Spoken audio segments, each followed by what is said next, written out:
afternoon, sir. We're glad to have you here with us for our magazine CW. Good And afternoon. thank you for your time for agreeing to share with us in the plans of GSECL. So I'll start with the first question, sir. What is the projected increase in energy demand in the state of Gujarat? And what is the share of power generated by GSECL vis-a-vis private entities in the state? Madam, in the current financial year, the maximum demand of the state was 19,431 megawatt. That was recorded on 17th August 21. So from this figure, I think in the next 4 or 5 years, there will be around 6 to 8% increase in the power generation requirement. And in 2022-23, it is 21,600 megawatt. In 23-24, it is 24,500 megawatt. And in 24-25, the demand would be around 25,700 megawatt.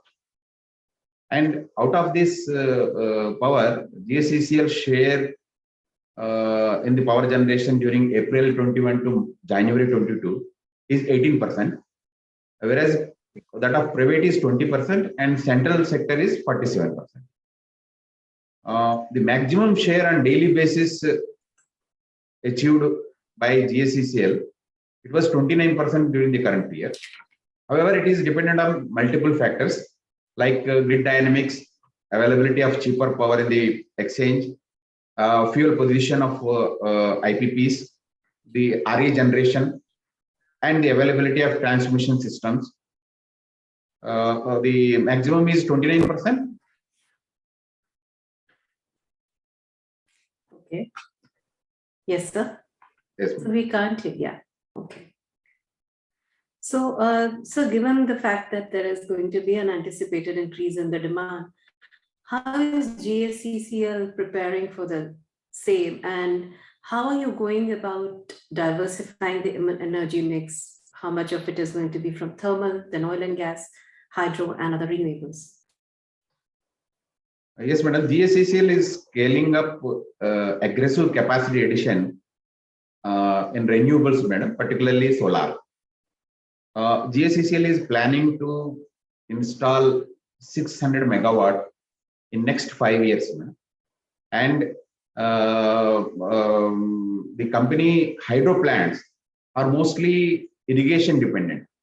So depending on the water availability and the requirement in the downstream canals, the generation is scheduled. And at the same time, the gas generation purely depend upon the cost of RLNG. That is depend on many international factors.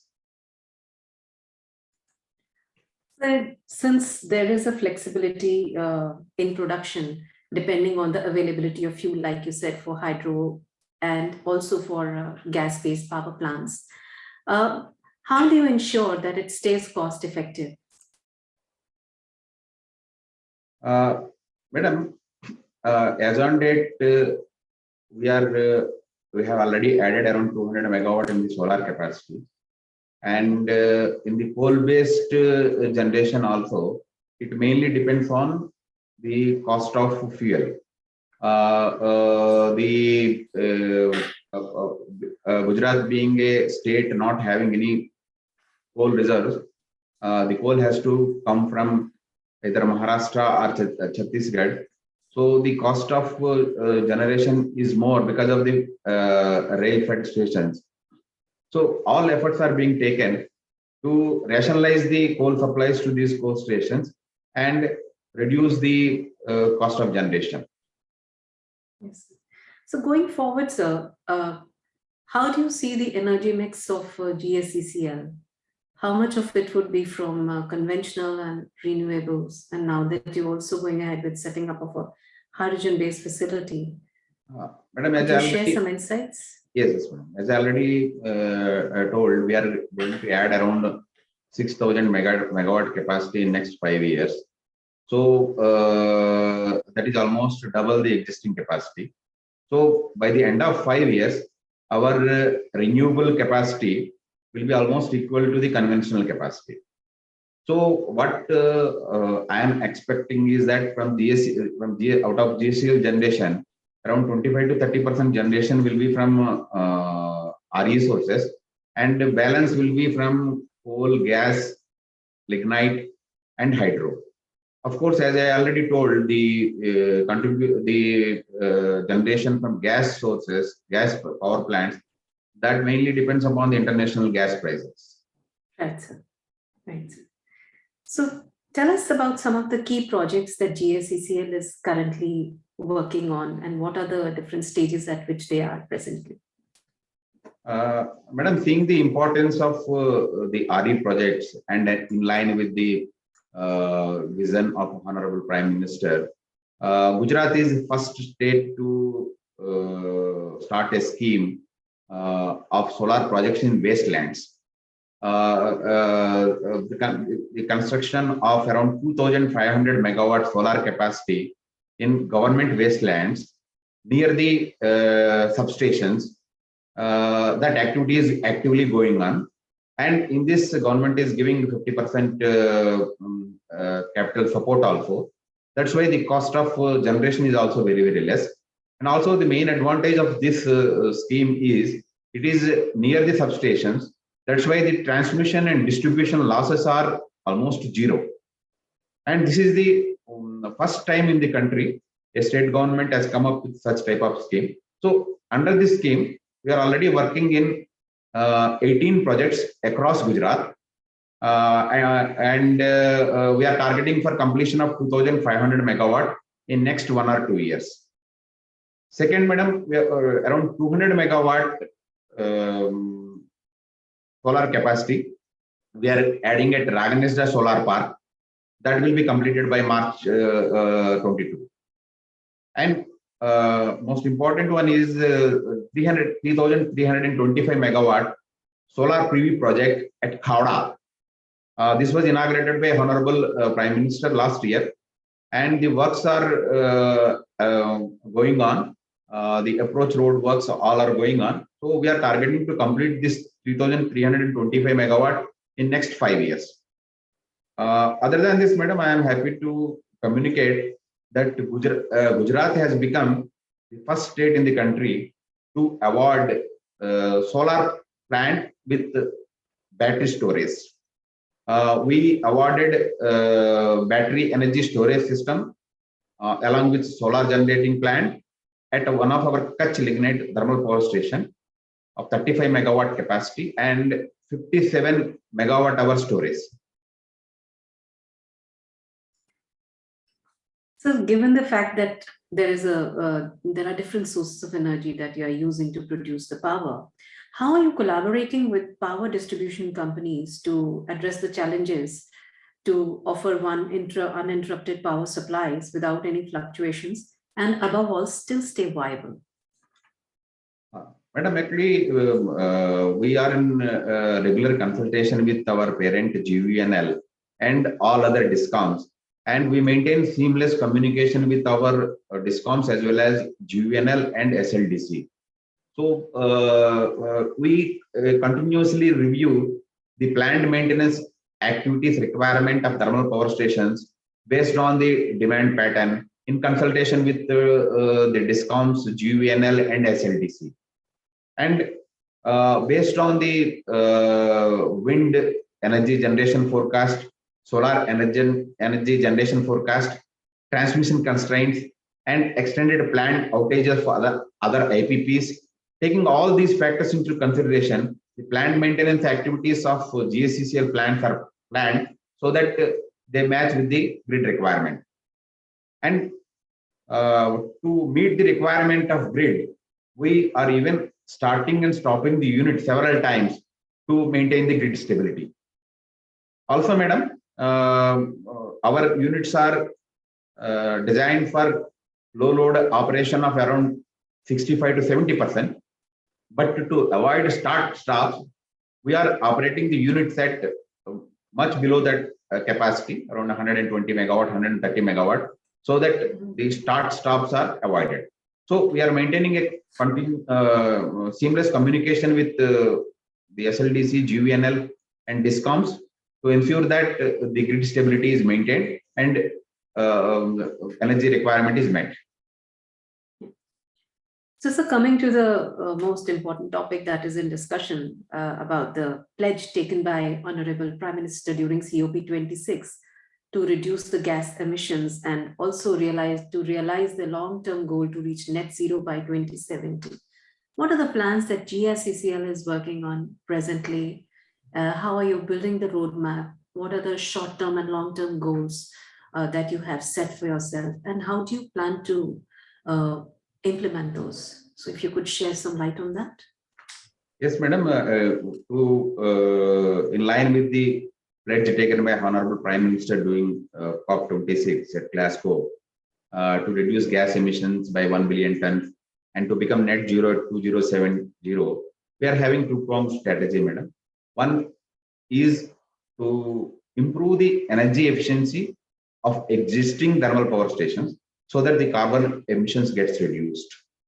We are undertaking renovation and modernization of our existing power plant to improve their efficiency so that the net carbon emission reduced.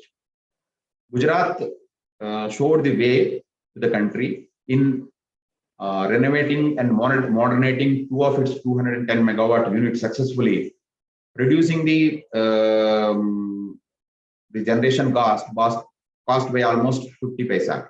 So in the similar fashion, we are going for renovation and modernization of 4 more units to improve their efficiency and reduce the carbon emission. Second important point is, madam, regarding RE capacity addition. We are aggressively adding renewable capacity, particularly solar, and we are targeting for 6,000 megawatt in next 5 years. And madam, to achieve this target and pledge taken by Honorable Prime Minister, the most important aspect is storage, because although we are going to add huge capacity, there are going to be requirement of power in different times when RE power is not available. So the battery storage system plays very important role in maintaining the grid stability. That's why we already, as I already explained, we already awarded a pilot project for battery storage system along with solar, so that the RE capacity addition integration is smooth in future. Do you plan to also go about implementing the waste to energy projects? Are they also in the pipeline? Madam, we are not having exactly waste to energy projects, but for utilization of waste generated through agriculture systems and other systems, there is policy of government of India to use bio pellets in the existing power stations, 5%, to ensure their utilization and proper environmental friendly utilization. So we are following whatever instructions, guidelines are given by government of India to implement that, so that the power generation is environmental friendly. So the government of India has envisaged a vision of one nation, one grid. So going forward, what would it take for India to realize, one is the renewable energy vision for 2030, to derive 50% of energy from non-fossil fuels, 5, and working towards this one nation, one grid? Exactly. Madam, for this one nation, one grid, the most important requirement is seamless transmission capacity for seamless transportation of power transmission of power from one state to other state. As you know, madam, the 2-3 states in the country are RE rich, and they are having potential of generating more RE power. So to have one nation, one grid, for implementing one nation, one grid, there should be seamless transmission of power from one state to other state. Then only this will be possible. So my last question to sum up the discussion with you, what kind of opportunities should the industry expect of working with GSECL on different projects, and what are the kind of investments that are planned? Madam, as I already told, we are having a plan to add around 6,000 megawatt RE in next 5 years. Already around 1,000 megawatt plants are already in operation, and more than 18 EPC contractors are working with the GSECL for executing these projects. And for this 6,000 megawatt, we are expecting an investment of around 30,000 crores in next 5 years. So already we awarded, and projects work is in progress for 1,200 to 1,200 megawatt, and with an investment of more than 7,200 crores. So these activities are already going on, and balance 23,000 crores we are going to invest in next 5 years to ensure that 6,000 megawatt capacity RE will be added into the grid in next 5 years. So thank you very much, sir, for your inputs. It's been a pleasure talking to you.